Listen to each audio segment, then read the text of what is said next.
Palayo sa mapanghusgang mundo. Ako'y walang tigil sa pagtakbo, hindi alam kung saan ba ako patungo. Gusto ko lang naman na makalayo at makatakas sa pagkabilanggo. Ako'y nakakulong sa lipunang mapanghusga, napapalibutan ng mga panlait na mata. Bantay sarado ang aking mga galaw at salita, ang aking pagkakamali ang tanging nakikita.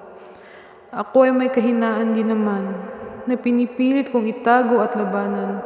Ngunit paano ko ito magagawa kung ako naman ay hinihila pa ibaba?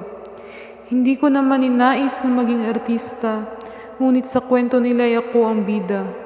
Ang istoryang pilit kong kinukubli, kanilang pinanghimasukan kahit ito'y mali.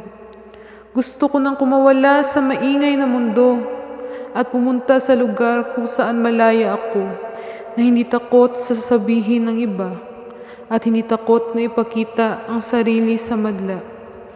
Kaya't ang tanging naisip na gawin ay ang kumalas at lumayo na lang din.